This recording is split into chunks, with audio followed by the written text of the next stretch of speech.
Il est 20h, vous regardez la télévision Futur Média. Madame, monsieur, bonsoir. Voici tout de suite les principaux titres de cette édition. La police disperse une caravane du Grand Parti à l'aide de gaz lacrymogène. Ça s'est passé ce dimanche dans la commune de Djida Tiaroïkao. Une quinzaine de militants ont été libérés. Le coordonnateur du parti Apikine est toujours entre les mains de la police. Pour le leader du Grand Parti, Malick Gakou, c'est une tentative d'intimidation qui ne passera pas.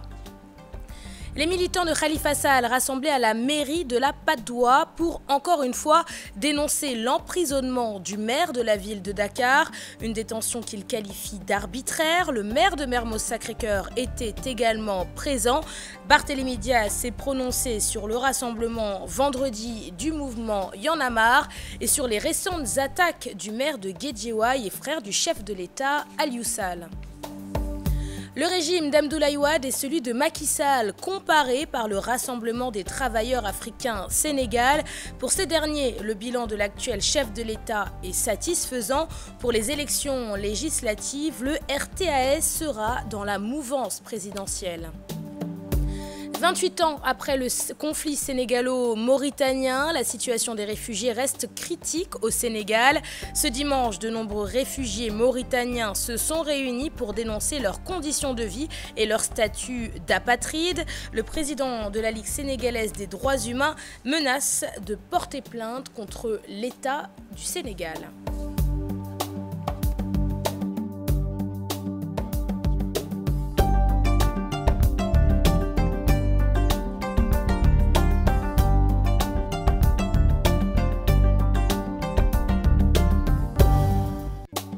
Bienvenue à tous et merci de vous informer sur la télévision Futur Média. Tension dans la commune de Djida Tiaroïkao. Ce dimanche, une caravane du Grand Parti a été dispersée par les forces de l'ordre à l'aide de gaz lacrymogène.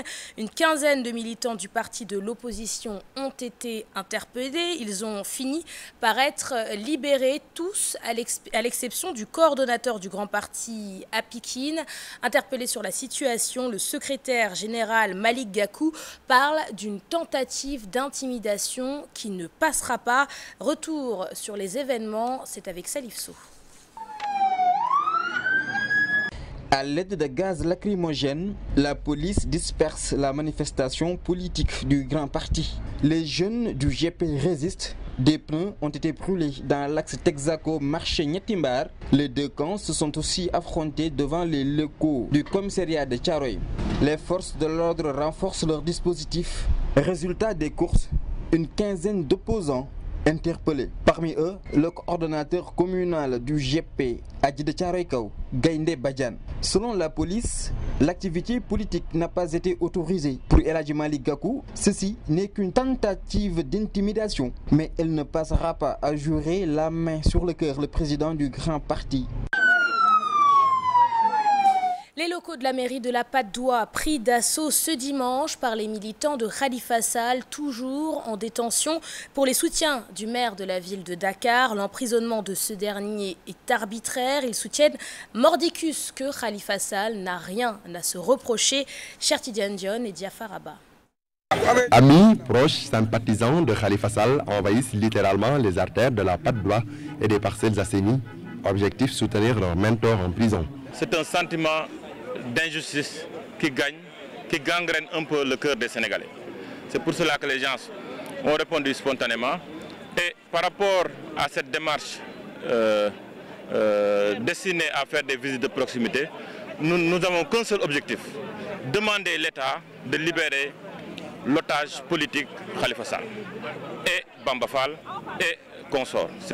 À ce que l'État accorde la présomption d'innocence au moins au maire de Dakar. Parce que c'est un principe sacré, c'est un principe général, c'est un principe impersonnel. Autre maire socialiste qui a effectué le déplacement, il est venu prêter main forte à son homologue de la Patte d'Oie, Barthélémy Diaz, estime que l'acte posé relève de la morale de l'obligation. Notre rôle, c'est d'aller dans les marchés, dans les gares routières, dans les quais de pêche, dans les grandes places, dans les loumins, sensibiliser les Sénégalais, leur demander de s'inscrire et surtout de leur expliquer les raisons liées au scrutin des élections législatives. Parce qu'aujourd'hui, nous travaillons à ce qu'une cohabitation puisse être une réalité au Sénégal pour l'intérêt des populations sénégalaises. Parce que le problème aujourd'hui de tous les Sénégalais, c'est qu'il y a trop de pouvoir concentré entre les mains du président de la République.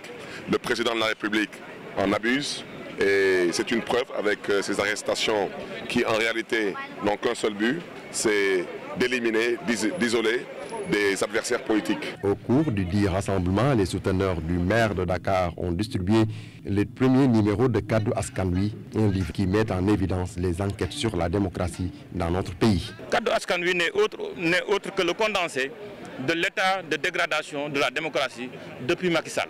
Parce qu'aujourd'hui, depuis que Macky Sall est devenu président de la République, nous avons régulièrement assisté à des règlements de compte, à une justice personnalisée. Nous avons régulièrement eu des soucis par rapport à la dégradation de l'état de la démocratie. Et vous l'avez vu, Barthélémy Diaz était également présent à la mairie de la Patte d'Oie pour défendre son camarade de parti, Khalifa Sall. Le maire de Mermoz Sacré-Cœur est revenu sur la manifestation du mouvement Y en a marre tenue vendredi dernier, place de la Nation. Il s'est aussi exprimé sur les récentes sorties d'Aliou Sall, frère du chef de l'État. Écoutons Barthélémy Diaz, il est au micro de Cheikh Tidiane Dione. Y en a marre est redevable de Khalifa Sall parce que le mouvement Y en a marre considère que dans le cadre de l'organisation de certaines de ces manifestations, ce mouvement doit solliciter certaines bonnes volontés pour les soutenir. À partir de ce moment, je suis très bien placé pour confirmer que le président Macky Sall est le premier à être redevable de Khalifa Sall. Et je sais de quoi je parle et Macky Sall sait aussi de quoi je parle. D'une manière un peu détaillée, qu'est-ce que vous voulez dire par là? C'est pas important, Macky Sall sait de quoi je parle. C'est après qu'on a découvert, malheureusement, qu'il avait 8 milliards. Mais il sait de quoi je parle. On n'a pas détourné un denier public au peuple sénégalais. Donc je ne parlerai pas de M. Aliou Sall parce que pour moi, il est insignifiant. Pour moi, je considère que c'est un homme qui n'existe que par le fait que son frère soit président de la République. Pour l'instant, s'il a envie de raconter sa vie, je crois qu'il gagnerait énormément à répondre à la coalition Manko Wattu Sénégal sur les milliards, les deniers publics qui ont été détournés au peuple sénégalais. Le directeur de cabinet du président de l'Assemblée nationale revient lui aussi sur le rassemblement de vendredi dernier organisé par Y en a marre. D'après Bouna Mohamed Seck, le mouvement ne porte pas la voix du peuple tel qu'il le prétend. Selon lui, la politique menée par l'actuel gouvernement est satisfaisante, notamment avec la création du comité d'orientation stratégique du pétrole et du gaz. Je vous propose de l'écouter, il est au micro de Mame Biram Diouf. Il faut reconnaître que depuis 2012, ce pays avance. Nous avons vu ce que nous avons vu pendant 12 ans de gestion de l'ancien régime et nous avons vu les changements avec les garde-fous. Par exemple, pour ce pétrole-là dont on parle tant, moi je suis sidéré. Le président Macky Sall a créé une structure, ce comité d'orientation stratégique, et c'est un instrument de contrôle qui garantira la transparence. On parle de vol de pétrole qui n'existe pas encore. C'est comme tel inspecteur des impôts qui parlait de pénalités détournées. Il faut revenir à la réalité et surtout que les gens s'expriment dans une démocratie apaisée et avec honnêteté. Étude comparative entre les 12 ans de pouvoir du président Abdoulaye Wade et les 5 années sous le régime de l'actuel chef de l'État. Une étude menée par le Rassemblement des travailleurs africains Sénégal en conférence de presse ce dimanche. Ils ont salué le travail du gouvernement en place. Le RTAS annonce qu'il accompagnera la coalition de la mouvance présidentielle lors des prochaines élections législatives. Alassane Ba et Thierno Laurent Mendy. Séance de comparaison entre le régime précédent et celui en place. Momar Samb est parti des points négatifs qui ont participé à la chute de Maître Wade. Quelles leçons tirées et quel effort fait depuis 5 ans? Dans le tableau ou l'aperçu que nous donnons des politiques d'Abdoulaye Wade, retenez que nous n'ignorons jamais, pas du tout, tout ce qu'Abdoulaye Wade a fait de positif. Mais puisque l'exercice justement, c'est que nous on a démis Abdoulaye Wade. Pourquoi on l'a démis? Pourquoi les populations sénégalaises, la nation sénégalaise, le peuple sénégalais l'a fait sortir? C'est sur ça qu'il faut mettre l'accent. Où était notre pays pour que nos populations disent on en a assez, il faut qu'ils partent. C'est ça qu'il fallait tracer.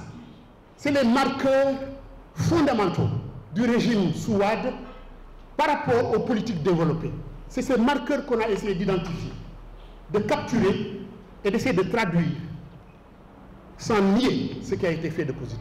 Le RTAS dit privilégier l'intérêt supérieur de la nation, parlant de la reddition des comptes. C'est une obligation et seul l'effet compte. L'effet étant sacré, partons toujours des faits. Les considérations de politique, c'est peut-être ça qui est à l'origine. Parce qu'il y a concordance du point du temps entre ceci et cela. Parce que certains n'ont pas été touchés. Dit ça, on doit mettre le doigt là-dessus. Le niveau d'endettement du pays jugé trop élevé, Momar Samb ne voit pas de cet œil. C'est une controverse. Il y a même des gens qui ont dit, mais on s'endette pour construire des routes, des autoroutes, etc. Et je rappelle, Léopold Senghor avait cette ambition et ce projet de construire des autoroutes. À l'époque, ce qui est fait devait coûter peut-être 10 milliards. Il ne l'a pas fait. Il a légué, c'est-à-dire une vacuité, c'est-à-dire une absence d'infrastructure de cette taille, et les générations actuelles en ont besoin. Et ça leur coûte combien? Des centaines de milliards. Ce qui devait se faire en 10 milliards dans une époque, coûte à une autre époque 10 fois plus. Est-ce que c'est ça être responsable? Un exercice que le Rassemblement des travailleurs africains Sénégal souhaite continuer pour les législatives à venir. Momar Samb et compagnie iront avec la coalition Benno Bokk Yakaar. Un dimanche difficile pour les populations du village de Guet-Ndar dans la région de Saint-Louis. La nuit dernière, une femme d'une cinquantaine d'années a perdu la vie. Sa chambre à coucher a pris feu. Une bougie était restée allumée. Au même moment, 2 pêcheurs sont morts en mer, l'un au niveau de l'embouchure, l'autre sur la plage de Gorumbach. Reportage de nos correspondants à Saint-Louis, Ousseynou Diop et Habib Sek. Le quartier de Guet-Ndar est frappé ce samedi vers 1 h du matin par un drame. Une dame âgée de 53 ans a perdu la vie dans cette chambre. Selon les premiers témoins trouvés sur place, Rosalie Gueye s'est étouffée dans sa chambre avant de s'évanouir. C'est par la suite qu'elle s'est tombée devant la porte, toujours fermée, entourée des flammes. Elle serait morte asphyxiée. Les témoignages sont unanimes. La victime est décrite comme étant une femme très sociale. Les jeunes du quartier de Guet-Ndar sont arrivés les premiers sur les lieux. En l'absence des soldats du feu, ce sont eux-mêmes qui ont entamé les premières opérations de sauvetage avant que les sapeurs-pompiers n'arrivent quelques minutes plus tard. Rosalie laisse derrière elle 8 enfants et une famille éplorée. Le quartier de Guet-Ndar est plongé dans la tristesse avec 2 autres drames. 2 pêcheurs sont morts ce samedi. L'un est retrouvé et l'autre toujours recherché. L'édition 2017 du Daka de Médina Gounass a démarré ses activités la nuit dernière. Le khalife général de Médina Gounass, Thierno Amadou Tidiane Ba, a formulé des prières pour la paix, le bon déroulement des prochaines élections au Sénégal, mais également pour un Sénégal émergent. C'est une correspondance signée Abdoulaye Diallo. L'édition 2017 du Daka de Médina Gounass a ouvert ses portes cette nuit après la prière du crépuscule. La cérémonie d'ouverture a eu lieu en présence du khalife général de Médina Gounass, Thierno Ahmadou Tidiane Ba, du gouverneur de la région de Kolda et en présence de milliers de fidèles venus de partout à travers le monde. Ousmane Gueye, gouverneur de la région de Kolda, a dans ses propos sollicité au nom du chef de l'État des prières pour un Sénégal émergent, d'un bon déroulement des prochaines élections, d'une paix durable au Sénégal et dans la sous-région. Le gouverneur a dit l'importance que revêt de pareilles manifestations religieuses dans la vie spirituelle des communautés. En réponse aux sollicitations du chef de l'exécutif régional, le khalife général de Médina Gounass, Thierno Ahmadou Tidiane Ba, après s'être réjoui de la présence de la délégation de l'administration à leur chevet en de pareilles occasions, a formulé des prières pour la paix, pour un bon déroulement des élections, mais aussi pour un Sénégal émergent. Mais le khalife n'a pas manqué d'inviter les fidèles à redoubler d'efforts dans leur pratique de l'islam et d'avoir le sens du partage et de la solidarité. Rappelez que le Daka de Médina Gounass est une retraite spirituelle qui dure 10 nuitées et qui a lieu tous les ans. Le lieu du Daka, qui est à une dizaine de kilomètres des habitations de la ville de Médina Gounass, n'est fréquenté que par des hommes. Depuis 3 ans, ce site est en train d'être modernisé par le chef de l'État. Plusieurs huttes en paille ont été remplacées par des tentes en bâche ou par des constructions en dur. Manifestation des habitants du village de Mbodiène, c'est dans la commune de Noto-Diobass. Ils étaient dans la rue pour réclamer de l'électricité et des pistes de production. Tout de suite, direction la région de Thiès avec nos correspondants Charanta Diop et Seyla Tir. Mbodiène, rouge de colère, les habitants de ce village situé dans la commune de Noto-Diobass, à 1 km de Anen, sont sortis en masse, arborant des foulards rouges. Ils ont arpenté les artères du village pour réclamer de l'électricité. Ça ne va pas du tout. Regardez le village de Anen, c'est moins d'1 kilomètre de nous. Regardez le village de Kermamour, c'est moins d'1 kilomètre de nous. Et le Mbodiène est là, il n'est pas électrifié. Et Mbodiène fait partie des gros villages de la commune de Noto. Mais nous vivons depuis très longtemps d'une discrimination. Et cette discrimination, on en a marre. Malgré l'installation des poteaux électriques, ça et là, certains menacent même ruine. Depuis 2015, Mbodiène court derrière le promoteur pour l'achèvement des travaux, mais en vain. Nous remercions le maire Alioune Sarr qui a fait un geste en voulant électrifier le village de Mbodiène. Mais depuis le mois de novembre 2015, les poteaux ont été installés. Il nous avait donné un délai de 15 jours. Les 15 jours sont passés et jusqu'à présent, il n'y a pas encore de lumière.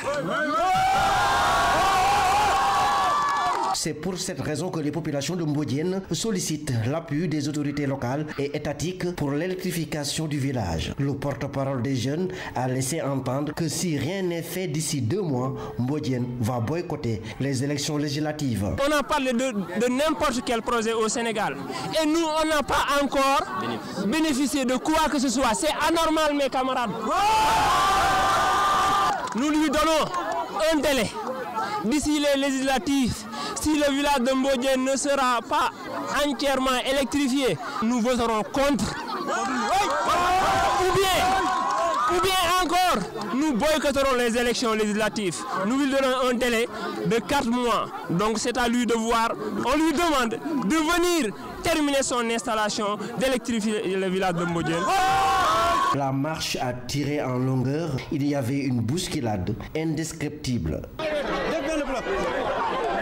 Les jeunes et les femmes du village étaient déterminés à manifester leur colère. Et puis dans le département de Linguère, les populations du village de Ndama, situé dans la commune de Tiamenpass, étalent elles aussi leurs revendications. L'eau et l'électricité sont insuffisants. Les femmes n'ont pas de financement pour améliorer leurs conditions de vie. Ces habitants se sont exprimés à la veille de leur gamou annuel. C'est un reportage signé Modumbaï. Voici le village de Ndamadja, l'une des localités les plus anciennes du Djolof. Ndama est le plus ancien village de la zone. Il est fondé il y a 319 ans. Situé dans la commune de Tiamenpass, ici les populations sont dépourvues de toute infrastructure sociale de base. Malgré l'ancienneté, Ndama n'a pas d'infrastructures sociales de base. Les installations électriques ne couvrent pas tout le village. Il y a même des maisons qui n'ont pas encore de compteur. Le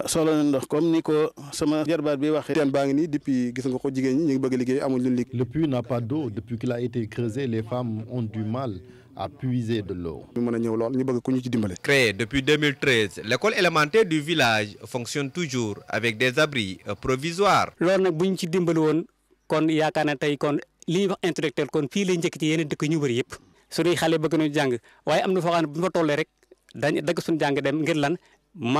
À cela s'ajoutent des financements au projet des femmes pour améliorer leurs conditions de vie. Nous pilons toujours le mil, car nous n'avons pas encore de moulin. Le puits n'a pas d'eau. S'il y en avait, on pourrait même faire du maraîchage. Nous souhaitons que les autorités nous aident à avoir de l'eau et nous pourrons même atteindre l'autosuffisance avec le maraîchage. L'expertise est là. Malgré toutes ces difficultés, les habitants de Ndamadja espèrent des solutions dans un avenir proche pour booster le développement de leur localité. Le 9 avril 1989, une date qui marque le début du conflit sénégalo-mauritanien, une crise qui s'est soldée par la rupture des relations diplomatiques entre les deux pays. 28 ans après, la Mauritanie et le Sénégal ont rétabli leurs relations diplomatiques. Les événements de 1989 sont pourtant Toujours ancrés dans les esprits, ce dimanche, des réfugiés mauritaniens se sont réunis pour dénoncer leurs conditions de vie au Sénégal. Aujourd'hui, ils sont nombreux à vivre sans nationalité. Maître Hassan Dioma Ndiaye, le président de la Ligue sénégalaise des droits humains, menace l'État du Sénégal et annonce des poursuites à travers la Cour de justice de la CEDEAO. Aminata Mbaresso et Tierno Laurent Mendy.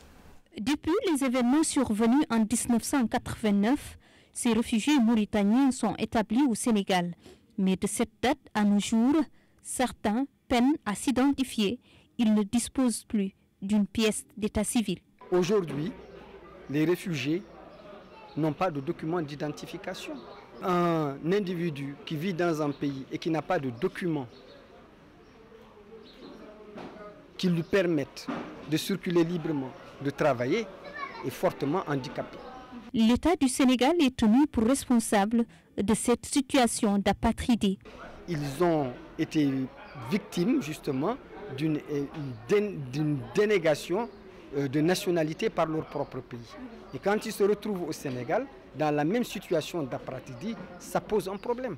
Donc nous pensons simplement que jusqu'à aujourd'hui, le Sénégal n'assume pas complètement, n'assume pas ses responsabilités dans la protection des réfugiés. À défaut d'une solution, le Sénégal pourrait faire l'objet de poursuites au niveau des juridictions africaines, mais également internationales. C'est des jeunes qui ont terminé leurs études, qui ne peuvent pas faire d'examen, on leur exige des papiers sénégalais, ils ne peuvent pas l'avoir. En Mauritanie également, ils ne peuvent pas avoir des papiers.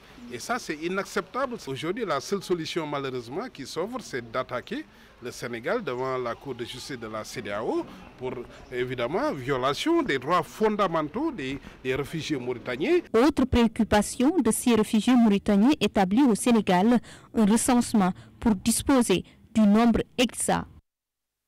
Le président de l'ONG Jamra se prononce sur la mission des députés de la banlieue à l'Assemblée nationale. D'après Imam Massamba Diop, le constat est décevant. Les députés de la banlieue dakaroise ne travaillent pas correctement. Écoutons-le, ses propos sont recueillis par Salif Sow. L'université islamique prévue sur le littoral de Guédiawaye échappe de jour en jour au Sénégal malgré les efforts consentis, déplore l'initiateur du projet. Nous avons un protocole qui nous lie à l'État du Sénégal, donc nous avons le terrain, nous avons le financement, 23 milliards, nous avons même l'autorisation d'abattage des filaos, nous avions même démarré, mais on nous a demandé d'arrêter. On attend depuis 3 ans et même les bailleurs sont fatigués, ils veulent maintenant transférer cette université. En Côte d'Ivoire, Alassane Ouattara est prêt à nous donner 12 hectares pour que cette université soit édifiée là-bas. Mais nous ne le voulons pas en Côte d'Ivoire, nous le voulons ici au Sénégal. Les autorités locales aussi en ont pris pour leur grade. Dans une colère noire, l'imam porte sa robe d'avocat.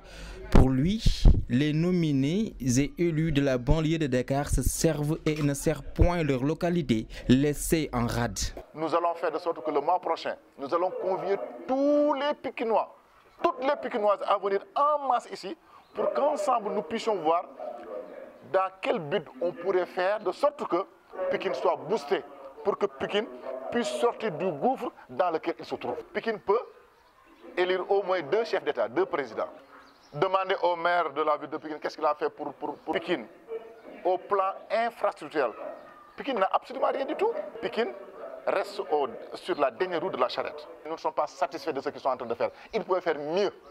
Nous ne les connaissons même pas. Les affaires de la cité ont été largement débattues à Pikine Gazelle. C'était au cours d'un récital de Coran dédié aux disparus.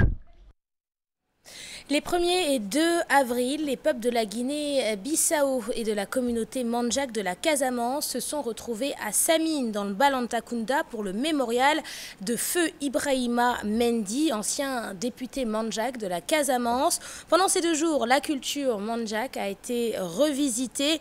L'occasion a été saisie par les organisateurs pour sensibiliser les jeunes et demander au gouvernement d'accompagner les déplacés de guerre qui reviennent au Bercail. Bakary Conté et Salah Samb.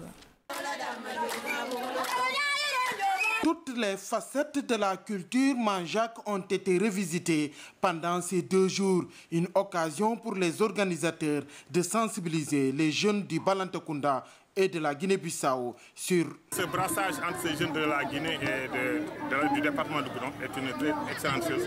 Et ça peut anéantir beaucoup de choses comme le vol de bétail. Je crois qu'aujourd'hui, qui connaît aujourd'hui la frontière entre le Sénégal et la Guinée-Bissau, connaît ce fléau qui est le vol de bétail et aussi le passage des armes légères. Je crois que nous, en tant que jeunes du département, nous sommes en train de combattre ce fléau, que ces vols de bétail cessent. Les jeunes demandent au gouvernement d'accompagner les déplacés de guerre du Balantakunda. On ne peut pas revenir dans ces localités sans rien. Sinon, ils sont obligés encore de s'adonner à d'autres pratiques qui sont illicites. Donc, c'est un appel qu'on lance à l'État et au gouvernement d'aider ces jeunes en leur proposant un programme, de les aider sur le plan même de la construction de leur habitat. Venu présider ces journées, Jean-Pierre Senghor déclare qu'une paix définitive est proche. L'intégration justement des peuples de Guinée-Bissau, de la Casamance, de la Gambie, je crois que c'est par là qu'il faut passer pour consolider, restaurer cette paix qui est en train de marquer justement des pas de géant. Je crois qu'aujourd'hui on n'a jamais été aussi proche d'une paix définitive. Le président Macky Sall s'est battu depuis qu'il est arrivé au pouvoir pour que cette paix devienne une réalité. Et je peux vous affirmer aujourd'hui que nous sommes très très proches d'une paix définitive dans cette région. Le tournant de l'intégration africaine a été remporté par l'ASC Samine. Les manufactures sénégalaises des arts décoratifs de Thiès, une référence dans la production artistique et dans le développement des industries culturelles et créatives en Afrique.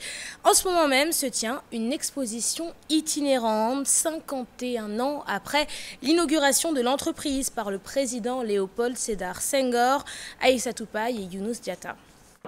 C'était presque un pari pour Senghor, mais qui avait vu très loin. Paris réussi, les tapisseries des manufactures de Thiès continuent de dévoiler la beauté de l'art nègre. La première industrie culturelle du poète Léopold Sédar Senghor, d'un intérêt tout à fait particulier. C'est que la tapisserie prolonge l'œuvre d'art qui existe déjà sous forme de peinture. Il la prolonge et lui donne une sorte d'éternité, mais sous une autre forme. Cette éternité, elle est inscrite dans le fil, alors que l'œuvre d'art est inscrite sur la toile, par exemple. Ce changement de cadre, ce changement de support, ce changement de matériaux est quelque chose qui sublime, d'une certaine manière, l'œuvre d'art. Ces tapisseries auront fait le tour du monde et les lissiers et lissières ont toujours été habiles à la tâche. Entièrement à la main, minutieusement, lentement, à telle enseigne que le lissier, celui qui tisse, le lissier le plus performant, fait rarement plus de 1 mètre carré par mois. Dès les années 70, la manufacture nationale de tapisserie a été transformée en manufacture sénégalaise des arts décoratifs, avec toutes les possibilités de diversification de la production au-delà de la seule tapisserie. L'État du Sénégal s'implique encore dans ce secteur, porteur d'espoir. Actuellement, nous sommes à une phase où nous voulons renforcer l'image au Sénégal, surtout comment en allant vers l'application de la directive du président de la République en service une tapisserie. Et c'est ce qui a été surtout à l'origine de cette exposition itinérante. 4 décembre 1966, inauguration de la manufacture nationale des tapisseries. 50 ans après.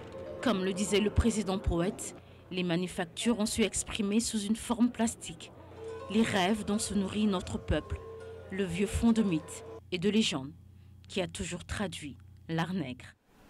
L'actualité sportive de ce dimanche marquée par ce combat de lutte Ness vs Satiès, un combat remporté par le pensionnaire de l'écurie Double Less face à Ness de l'écurie Lansar. Un combat qui a duré moins de 2 minutes, c'était il y a un instant au stade Demba Diop de Dakar. Un événement que vous avez pu suivre sur la télévision Futur Média et d'ailleurs organisé par GFM Entertainment et sur lequel bien sûr nous reviendrons en détail dans nos prochaines éditions. On reste dans la page des sports avec un tournoi de Vovinam Viet Vo Dao qui regroupe plus de 100 compétiteurs. L'Académie de Yoff accueille le tournoi régional avec, d'après elle, des athlètes de haut niveau. Cependant, la discipline est confrontée à des difficultés. On fait le point avec Pape Faraning et Moudou Diop.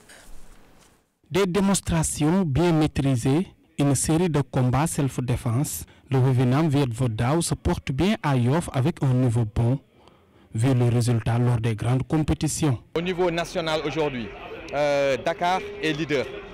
Sur toutes les compétitions nationales, Dakar est à la tête, mais c'est un peu en fait le reflet du Vovinam Viet Vo Dao du Sénégal. Au niveau africain, le Sénégal est premier et au niveau mondial, nous sommes troisième. À l'issue de toutes les rencontres que nous avons eu à faire, nous sommes en train de réaliser de bonnes choses, des choses très intéressantes. Il y a un bon niveau. Aujourd'hui, Yoff accueille le championnat régional, le deuxième championnat régional de Dakar. Le premier, c'était au cours Sainte-Marie de Arles. Malgré ces résultats, cette discipline est confrontée à beaucoup de difficultés. Vous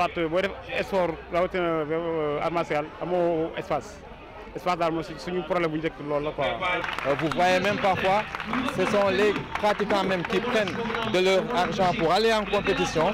Et malgré ça, c'est rare que nous soyons allés à une compétition internationale avec un nombre de 10 pratiquants. Les difficultés, c'est surtout l'appui, l'accompagnement, côté logistique et autres. Un tournoi régional parrainé par le maire de Yoff, la commune compte accompagner ses sportifs pour former de futurs champions. C'est une manifestation qu'on doit pérenniser au niveau de Yoff parce que c'est une manifestation qui permet d'éduquer l'ensemble des jeunes. J'ai dit tout à l'heure que donc ces genres de manifestations, il faut donc l'étendre au niveau de la commune pour permettre donc pour participer à l'éducation des jeunes au niveau de la commune de Yoff. Plus de 100 jeunes ont pu compétir et se mesurer afin de préparer les échéances à venir.